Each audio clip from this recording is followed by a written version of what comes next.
I developed this 4-step framework to outline how to navigate this. It starts with assess. Here, we are going to conduct a comprehensive audit of the agency's capabilities, their technology, their skills, their literacy. I actually developed a scorecard to help brands do this, and this just helps to provide a clear, measurable way to understand sort of where your agency partners are at in their AI journey. The next is establish. Here, we identify what the opportunities are for AI, define goals, KPIs, and really start to select the pilots that align with the business goals. And then we get to experimentation, right? And this involves AI pilots. Make sure you iterate quickly. And most importantly, there need to be feedback loops to understand the impact, refine the approach, and probably even decide on new pilots to do. And the last phase is the scaling phase, where we scale successful pilots. It's also important to develop a roadmap here to ensure that AI continues to be integrated. Welcome to AI and Marketing Unpacked, where we simplify AI for impactful marketing. I'm your host, Mike Alden, here to guide you through the world of artificial intelligence and its transformative impact on marketing strategies.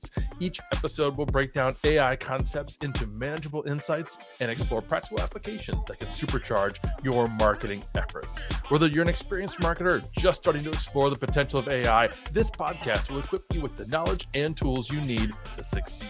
So tune in and let's unlock the power of AI together.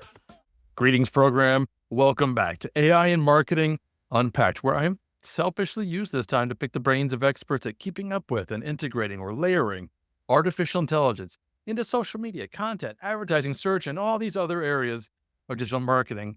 But you get to learn too. Subscribe to be sure to prepare yourself and your brand for this AI revolution and come out ahead. Now listen. Imagine stepping out of a Fortune 500 boardroom after 16 years, only to find yourself on the cutting edge of AI innovation. Sound like a plot twist in a tech thriller, right? Well, for our guest today, it's not fiction. It's her extraordinary career path. In today's fast-paced marketing world, staying ahead often means embracing the unknown. But what happens when that unknown is as vast and complex as artificial intelligence? Many marketers find themselves at a crossroads, wondering how to bridge the gap between traditional strategies and this brave new world of AI.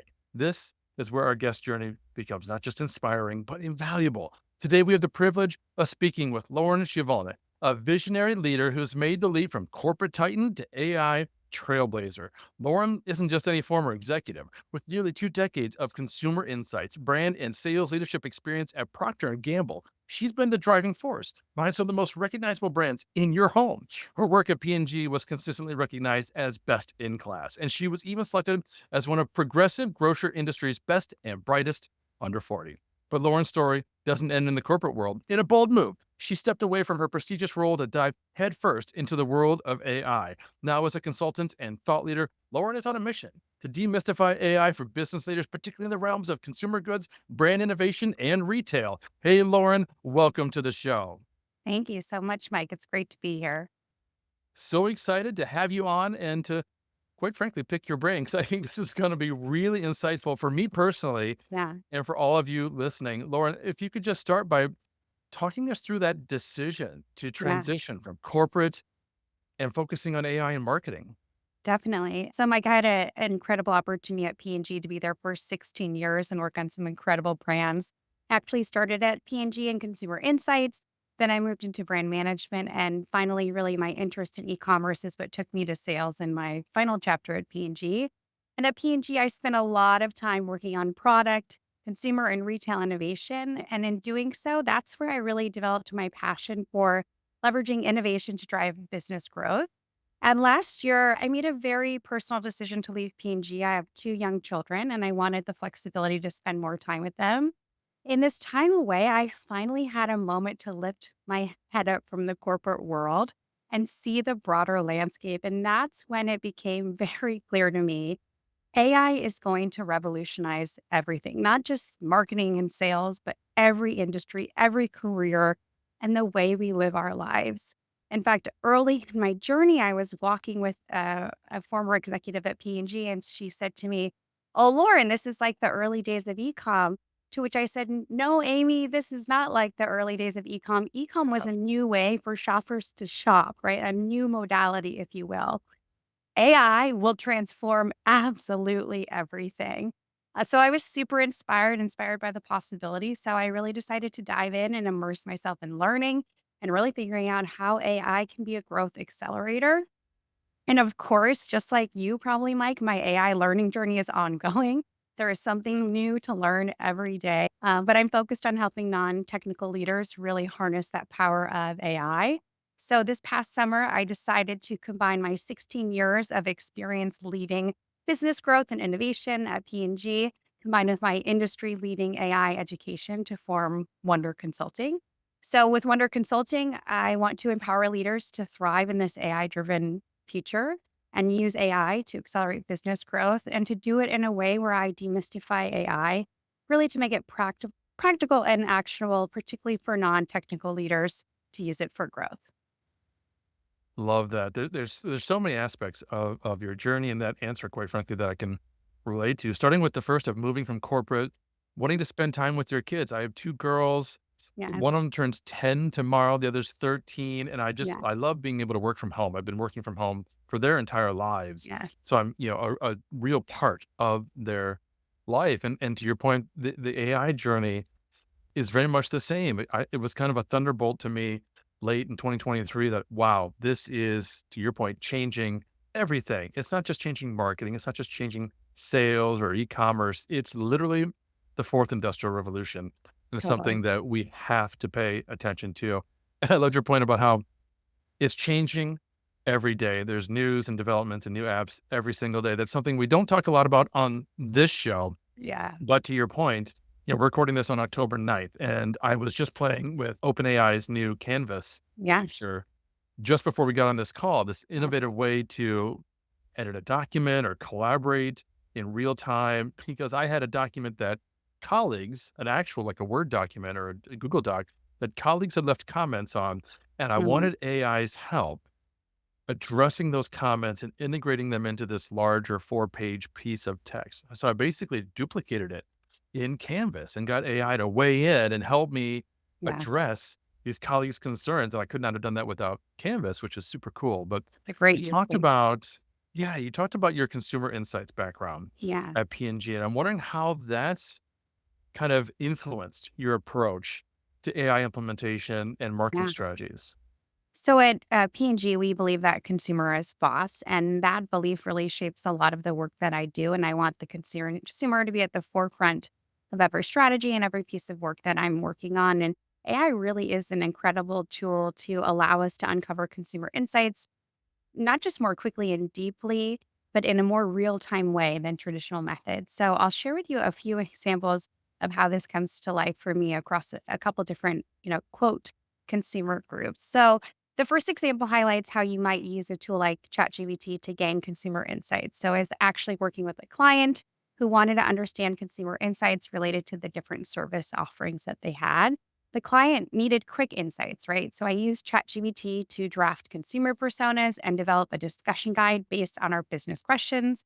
And then at ChatGPT, simulate a focus group. This part blew my mind because as someone who has spent hours in the back room of traditional research, the speed and effectiveness of this tool was just mind blowing for me. ChatGPT even summarized the results. They provided the top lines, that I could share with my client. And look, I know what many of your listeners are probably thinking. Wait, these are not real consumers. And you're right. These are AI generated consumers, but the model is trained on so much consumer data that it's able to simulate consumer sentiment and beliefs very accurately. And look, AI research or should never be a replacement for traditional research, but it's an incredible tool for early stage brainstorming, ideation, or gaining even initial feedback as you think about how to shape your research plans. The next example, it's not always the traditional consumer. Sometimes the consumer is the person that we're selling to. So maybe for you, it's the buyer or someone at your retail partner or someone like that. So LLMs also offer a powerful way to ensure that you are listening to those key stakeholders. So one of the things I like to do with many of my friends in sales is we create a detailed buyer persona. In that persona, we include things like the buyer's background, their goals, their objections, their maybe personal things that they're interested. And if possible, I also like to incorporate any sort of call notes or previous communication back and forth with the buyer. Once we have that persona, it's an incredibly valuable tool. So imagine the scenario where you say, act as my buyer and provide me feedback on this business plan, or act as my buyer and provide me feedback on this new brand artwork. It allows you to get insight and allows you to optimize what you're working on by really listening to the voice of the person that matters most in the discussion. And then last, sometimes the quote consumer is just our client or a key leader in the organization. In these cases, I like to use ChatGPT to perform what I call tone of voice analyses. So this really helps you ensure that the content or the tool or whatever you're developing really reflects the style and preferences of that person. In order to do this, I gather tons of documents, videos, anything that you might have and organize it in AI and create a tone of voice analysis. Then I use ChatGPT to refine content in that tone. So for example, I'll say, "Hey ChatGPT, act as John and update this document as if it's in John's writing." Or how could this sound more like John? And honestly, this has been a game changer for anyone who's creating content on behalf of someone else or has a leader that wants something written in a certain way or is writing on behalf of a brand. Having a tone of voice analysis and using it in ChatGPT is an absolute game changer. I love that approach. I've even used it for myself on Mhm. copy that I had previously written. And when I went back and I looked at it, I'm like, I obviously just kind of mailed that one in. I really didn't pay attention or pay a lot of time because again, it's for the social media hat, my personal side hustle. So sometimes I'm doing things really, really rapidly because maybe I have 20 minutes on a Thursday night to Yeah. put up a contact page or landing page or something like that. So I can feed all that into ChatGPT and get Yeah. a much better, several paragraphs or whatever of copy because I've taken the time to develop a Mike Alton's voice custom GPT. In fact, I think I'm going to do a whole episode just on how to do that for you folks. But I also loved your point about simulated data. It's something we've talked about a Yeah. couple of times on the show. And a friend of the show and former guest Chris Penn has spoken at length about how to create simulated audiences and simulated data. Yeah. So I'll link to some of those in the show because I Yeah. think that's a really powerful use case Yes. for He GPT. has a great tool to create an ICP persona. He does. Oh, The just one to add on to one of your points, Mike, and you talking about how valuable it is to have your tone of voice or a clear persona. Where people get a little bit tripped up, I think, is like it takes some time to do that. Maybe it takes 30 minutes or an hour to organize your content and go through it. And some people are like, oh, that's a little time consuming. But you cannot imagine, you guys, the amount of time that you will save if you just, put a little bit of time in the upfront. oh yeah. And then everything else is better. Stuff again that Yeah. you would have just like thrown away as not important pieces Yeah. of copy, a tweet, a reply to an email, something like that. When all of a Yeah. sudden you can feed it through ChatGPT and really just punch up the language. Because I've trained it, for example, to know that I like science fiction and fantasy, and I love historical analogies and references. And so now, and I can tell it, hey, for this one, let's not do any sci-fi. It's not really appropriate here. But if you find a historical analogy, by all means, weave that in. And that last example, it wove in perfectly this Lewis and Clark reference of expanding westward and taking Yeah. leadership and being an uncharted I mean, it was just brilliant. And I'm like, okay, Amazing. this is the way I talk. I loved Yeah. it. So That's incredible. that's awesome. I love uncovering those little surprises, those little gifts. Like, wow, okay, this is really cool. Mm. What are some of the other bigger surprises or maybe even challenges that you've encountered diving into AI after being in corporate for so long? So the first surprise is really what I'll call the power of a LLM or a tool like ChatGPT. So it is so easy to get overwhelmed by AI, right? There's a new tool every day, but mastering an LLM combined with your own experience or expertise can really give you superpowers. I find that today most leaders are only scratching the surface of what is possible like ChatGPT with a tool like ChatGPT. Many are using it simply to write an email. You guys, that's just the beginning. The possibilities with the tool like ChatGPT are really endless. I think the biggest challenge, Mike, is one that we touched on. It's just hard to keep up with AI and how Yeah. quickly things are changing. But I'll give a couple tips on sort of how I like to stay up to date and informed. So, first is podcasts. Great ones like this one are a great way to stay informed while I'm doing things like driving my kids to school, right? So, find one that you like and listen to it when you have a little bit of downtime. The next thing I like to do is just integrate these tools into my life, into my personal habits. So, a tip I always give my friends is download ChatGPT on your phone. And the next time you reach for Google, go to ChatGPT instead. It'll help you start to understand what are the use cases, and it'll start you to get in the habit of using a tool like ChatGPT. And then finally, I found that LinkedIn is an incredible tool. There's so many thought leaders sharing tips, tricks, etc. online. So I've given up a little bit of my social media like Instagram, and instead I take those, couple minutes of downtime here and there, and I open up LinkedIn so that I can learn from, some of the incredible folks that I get to follow there. Those are great tips. LinkedIn is a fantastic piece of advice because there's so many of us, to your point, that we're all learning together. We're sharing what we've learned, we're sharing our challenges, we're sharing our questions, and then other people are answering them in the comments. So there's a wealth of knowledge out there. And I loved your examples of just, jumping into ChatGPT or Claude or Perplexity. I'm using more and more often when I've got just general questions and research and that sort of thing. And these are all great use cases.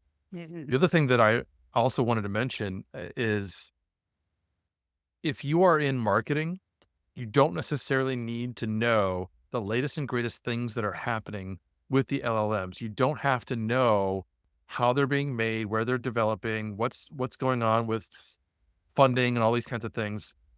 It's enough to have just a high level understanding, I often think. Sure. For many of us, that's why I usually recommend the artificial intelligence show that Paul Raitzer Yeah. to put Yes. on. That's my 1 hour a week of research and awareness into what's happening in the overall world of AI. And the rest of my time spent playing with the tools, Yeah. finding new use cases, and researching examples of how other people are using AI and how I could potentially adopt that myself. So to that point, I'd love if you could share an example or two of how you've kind of translated what we might call the traditional marketing principles and strategies from your P&G days into some AI driven strategies or tactics. Yes, definitely. So let's talk about the path to purchase and how AI is transforming this. So AI, as we've talked, is going to transform everything, and commerce is no exception. I think there's three things that leaders need to be prepared for or aware of. So first is shoppers are trusting AI engines like ChatGPT, Claude, Perplexity, etc., for product recommendations. So today we see that up to 60% of consumers are actually trusting those tools, and even we see, right, platforms like Perplexity already connecting AI searches directly to links. So is your brand being recommended, right? And are your consumers being directed to links at your retailer? Things to think about. The second area is that retailers are integrating AI solutions into their platforms for shoppers. So I really believe that what once we called e-com search will really evolve to what I call AI driven answers. So consumers will no longer type in and search. They'll just go straight to the AI assistant, shopping assistant on that platform and ask for a product recommendation. So there are tools like this out there today. Rufus is Amazon's AI shopping assistant, and it really helps you break down any purchase barriers you have and also provides recommendations. This is going to shift how shoppers shop. You want to ask yourself, is your product being recommended? And are you having conversations with your retailers about these tools? The last area is that AI is supercharging commerce trends. So for a long time, we've talked about trends like personalization, omni-channel, customer experiences. But AI is going to supercharge this with speed, precision, scalability, and interactivity. That's absolutely true. Our previous episode, we had Michael Nevsky. He was the director of global insights from Visa. Well, And spoke at length about the changes that AI is having on consumers and how they're mhm. buying and they're purchasing. In fact, all of you marketers listening today, I would be paying attention to your Google Analytics and be watching how much traffic is increasingly coming from Perplexity and ChatGPT. I've been seeing it in my referral traffic now for 6 to 12 months, and it's going up and up and up every single day. My next question, Lauren, is kind of funny because I'm very transparent about the fact that we were talking in the green room about how I have a custom GPT that helps me prepare for these podcast interviews, right? And it Mhm. suggests a lot of questions. And it always likes to ask, how do you see the AI landscape changing in the next 5 to 10 years? And I always laugh because any human knows that 5 to 10 years out in AI is a ridiculous question. You Yeah, can't yeah, possibly know five to yeah, 10 months, let alone yeah, years. But I'd love your take yeah, from the consumer goods and retail sectors yeah. perspective. How do you see AI kind of reshaping those industries specifically? I think it'll reshape the industry in a lot of different ways. I think one is AI-driven commerce, right? Which we just talked about. I also think the pace of innovation will accelerate. So, as my time as a marketer, I spent months and months and months on things like unlocking insights, claim development, concept development, brief development. And now all of those things can be done much faster and maybe even better with AI. I think consumer expectations will continue to rise in terms of personalization, custom experiences, as well as custom products, and as well as speed. I also think that I'm starting to see, right, the traditional manufacturer and agency model, it's going to evolve. It has to. And I think within that, with AI, there'll be a lot of content out there. It'll be very easy to create content, but I think good content and creative will still really matter, right? Particularly in that sea of AI generated content. And then the last thing is, look, organizations are going to look different, right? We know that in an interview, Sam Altman said that, essentially with AGI, 95% of what marketers do will be easily done instantly and at no cost by AI. So maybe you're listening to this podcast and you're in sales or you're in HR and you think, oh, I'm good. Like that's just the marketers. But you got to keep in mind that he was asked about marketing, right? So he Yeah. could probably answer that question with any profession. And, so organizational designs are going to have to look differently. Lisa Adams, who I love in the AI space, talks about chatbots, potentially reporting to you. And I think that's likely a scenario that'll happen. Couldn't agree more. Lisa Adams is fantastic. And it was, I think, that quote from Sam Altman and then some commentary from Paul Reitzer that kind Yeah. of jarred me into realizing, all right, then I need to change how I'm approaching this. And I loved your point about writing because the writer in me and friend like Anne Hanley really appreciate the fact that good writing will still continue to matter. It's that not really important kind of transactional writing that's easily replaced by AI. So you want to make sure that you're focused on that. Focus, folks. We're talking with Lauren Schiavone about her experiences working for corporate and how that's applied to today's AI technology. And I've got several more questions you're not going to want to miss. But first, a word from our sponsor. This episode of AI and Marketing Unpacked is brought to you by Magi, your gateway to making generative AI incredibly simple and accessible. Wondering how to seamlessly integrate AI into your marketing strategy without getting bogged down by complexities? That's exactly where Magi shines. It provides user friendly AI solutions that empower marketers just like you to innovate and elevate your campaigns without needing a degree in data science. Imagine having the power to generate creative content, insightful marketing data analysis, or even personalized customer communications, all at the touch of a button. Magi isn't just about providing tools, it's about transforming your approach to marketing with AI that's tailor made to be straightforward and effective. So, whether you're looking to boost your content creation process or want deeper insights into your marketing performance, Magi makes it all possible with a few clicks. No fuss, no hassle, just results. Ready to simplify your AI journey? Visit Magi today to learn how their solutions can revolutionize the way you engage with your audience. Don't just market smarter with Magi. Tap the link in the show notes. So, Lauren, we're talking about some pretty frightening statements, I think, on behalf of AI and marketers. And yet, there are marketing leaders out there who are hesitant integrate AI or even think about how they could potentially use AI in their departments. What advice do you have for people in those kinds of situations?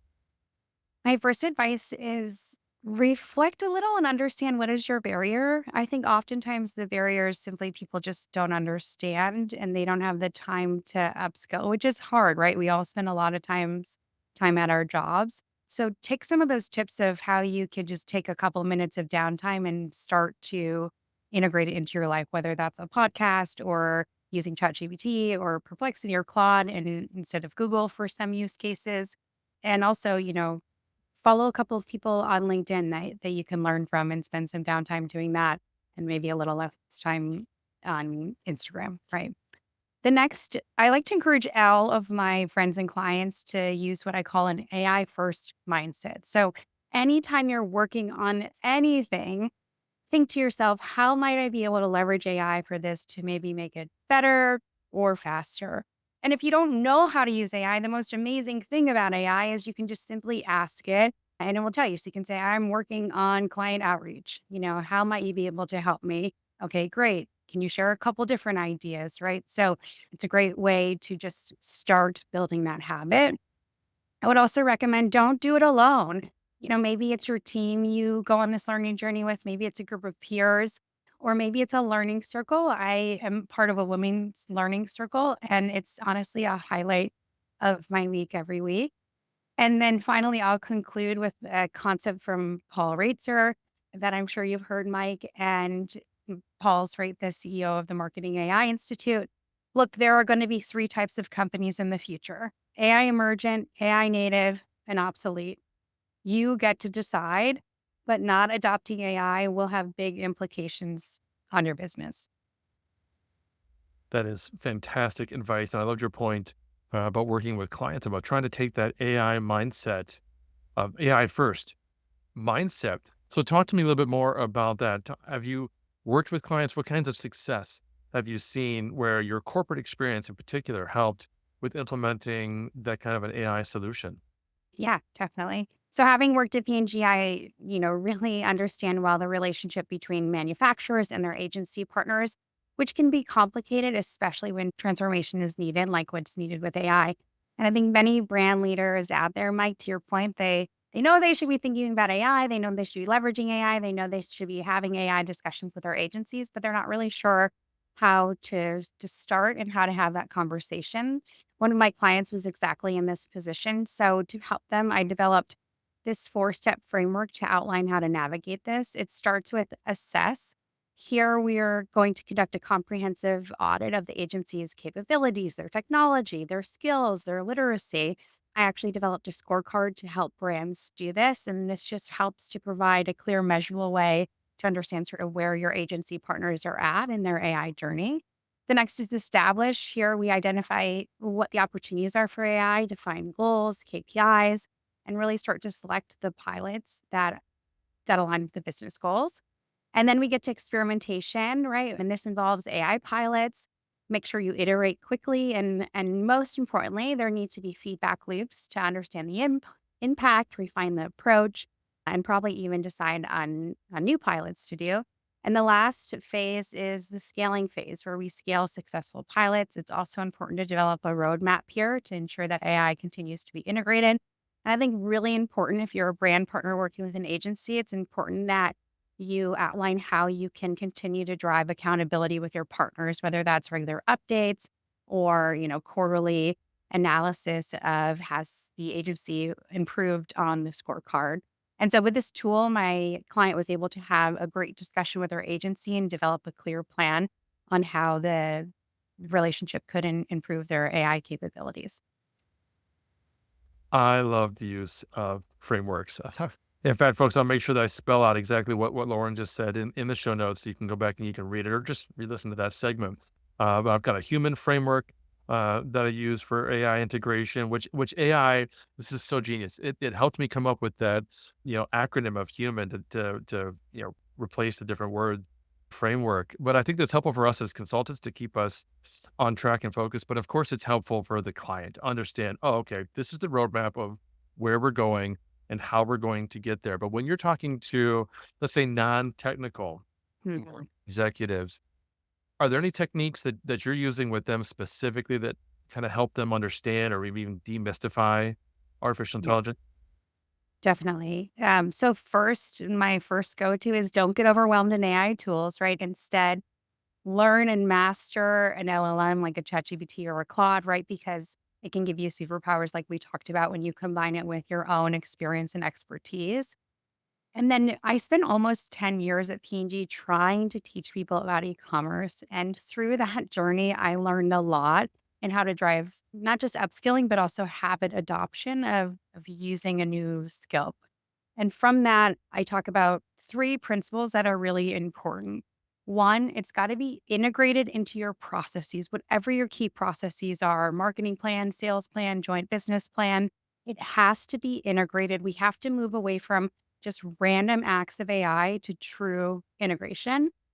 It has to be simple. So people need to know, what is exactly the prompt I should use? Like, can you please just tell me and I can get started there? Please make it as simple as possible for me.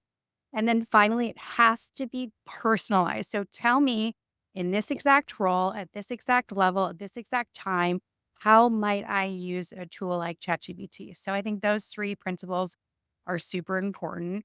And then the last component is I like to link concepts to things that they already understand. So, right in the world of marketing, we are very well aware of share, market share of voice, share of shelf, etc. So I also start to talk about a concept called share of LLM, right? So is this LLM providing your brand when a consumer is asking for a recommendation? And then finally, instead of, creating AI strategies, I like to just understand what is your business, what are your business strategies, and how do we integrate AI into that versus building a separate AI strategy? That is such a solid point. Robert Rose has said, You don't need an AI strategy any more than you need an electricity strategy because it's Yes. just Yes. technology that, as we've been saying from the start of the show, right? It's underlying every single thing that we're doing. And I love that approach with executives. That's fantastic. I love how you're helping them really wrap their brains around these things. But that's also the challenge, isn't it, too? Because if they're not working with an AI consultant like yourself, then they're left to their own devices to try to figure out what is the prompt that I should use? How do I personalize it? How do I apply it? Those are some of the other challenges. What are some other misconceptions that you think maybe some of these marketing executives might have when it comes to AI and marketing, at least Mhm. ones that you've come up Yeah. against, and how have you addressed them?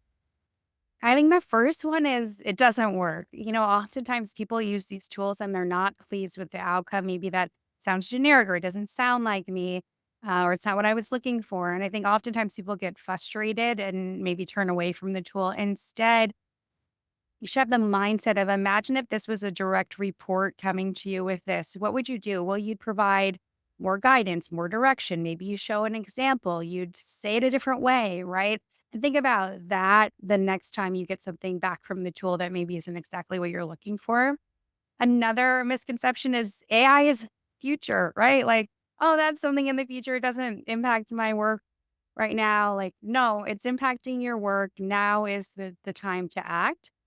The next misconception I hear a lot, particularly from women, and that's using AI is cheating. Mm. So I hear this from women. Women will be more impacted by AI in their careers, but they're actually less likely to use it. For high achieving women, there's this theory called the good girl theory, right? They see AI as cheating or a shortcut.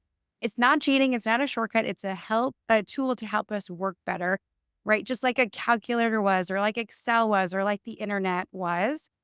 And just remember that AI does not have superpowers on its own, right? It's your experience and knowledge combined with its abilities that is really going to give you the superpowers. And then the last misconception I hear often is that AI is a productivity tool. And look, AI is a productivity tool, but if applied correctly, it's a growth tool. So we need to shift our mindset to AI being a growth accelerator, AI driving innovation, unlocking new strategies, and accelerating new ideas. I can't tell you how much I appreciate you bringing up the point about women and the perceptions they have about AI and technology in general. It's not something I've said explicitly on this show, but implicitly, I'm doing everything I can to shine a stronger light on the women who are already, just doing incredible things in this role. Folks, if you look at my guest list, you'll see the predominance is women and people of color because there's just so much opportunity out there, and I want to help them have a stronger voice in this community. And it's really important to your point because they have those misconceptions. So we can help combat that. I'd love if you could, as we wrap up, just kind of look ahead because we've spent a lot of time, a little bit more than usual on this show, talking about some of the risks for marketers who are complacent or even in denial about where AI is heading and where this technology might potentially take their roles in marketing in the future. So, how do you envision the role of human marketers evolving alongside these AI technologies that we've been talking about all day? Look, the future of marketing is going to be a partnership between humans and AI, right? AI will likely take many of the repetitive, time consuming tasks, that marketers have typically done, which, by the way, awesome, right? Like, what marketers want to spend their time on that. And with AI, it's going to free up marketers to focus on things where they bring incredible value, creativity, strategic thinking, building human connections. And with that, marketers are going to have the opportunity to push more boundaries, innovate more, grow their brands. Because when you combine human creativity, it's going to let those marketers deliver better ideas, better stories, better innovations. And that's going to lead to more deeply connecting the consumer and ultimately, driving unprecedented growth in the industry. And so I know it's a little overwhelming or maybe a little frightening for marketers, but imagine that future where you just get to use your strengths and to use your strengths to build your brand, and not have to spend time on the things that maybe, are just kind of tedious and not as much on building the brand. And so to this, I say, like, isn't this so exciting? Like, it's an incredibly exciting future for marketers where you can really just focus on the things that are going to deliver the business and, like, let's go, let's do it. It's hard, but to your point, there are things that we're doing today that we won't have to do, which frees up our time.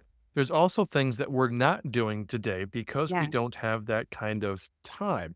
Whether it's repetitive stuff that could simply inform us, like running reports, like much more exhaustive reports and analysis that we just don't have that kind of time to do, or things that we could be doing that takes less time and therefore frees us up. Like I mentioned, the podcast custom Mhm. GPT, right? That's allowed me to have 5 different shows at my full-time job at Agora Pulse. Plus the show, I've got 6 podcasts. Who has Yeah. 6 podcasts? Incredible. No one's got that kind of time, Yeah. except I've been able to use ChatGPT and AI to really condense the amount of time that I'm spending preparing for each show. I still prepare. I still spend a lot of time reading and obviously networking with guests to bring them on the show.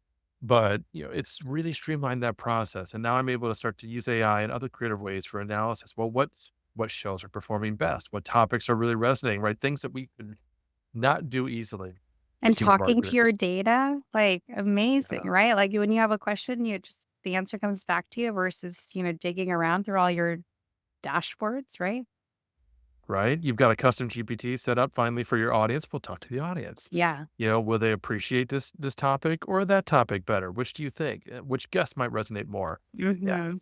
so much Amazing. possibility on the Yeah. horizon. Lauren, you have been absolutely phenomenal. Thank you so much. For those who want to connect with you, they want to learn more, maybe they want to reach out and use you to help them in their AI journey. Where should they go? You can find me on LinkedIn. It's Lauren Morgenstein Schiavone, or you can definitely send me an email. It's Lauren at wonderconsultingllc.com. Fantastic. Thank you, Lauren. Thank you, all of you, for listening today. Don't forget, if you're relatively new in this AI journey and you want a little bit of help, check out the AI Marketing Primer. I've got linked in the show notes below. It's a really easy read ebook, but it'll help you understand what is an LLM, what's the difference between Claude and Gemini and ChatGPT, and all the other things that are being floated around in terms of jargon and concepts that you need to know in order to get ahead tomorrow. Check that out. And don't forget to find the AI Marketing Unpacked podcast on Apple and leave us a review. I'd love to know what you think. Until next time, welcome to the grid. Thanks for joining us on AI and Marketing Unpacked. I hope today's episode has inspired you and given you actionable insights to integrate AI into your marketing strategies. If you enjoyed the show, please subscribe on your favorite podcast platform and consider leaving a review. We'd love to hear your thoughts and answer any questions you might have. Don't forget to join us next time as we continue to simplify AI and help you make a real impact in your marketing efforts. Until then, keep innovating and see just how far AI can take your marketing. Thank you for listening and have a fantastic day.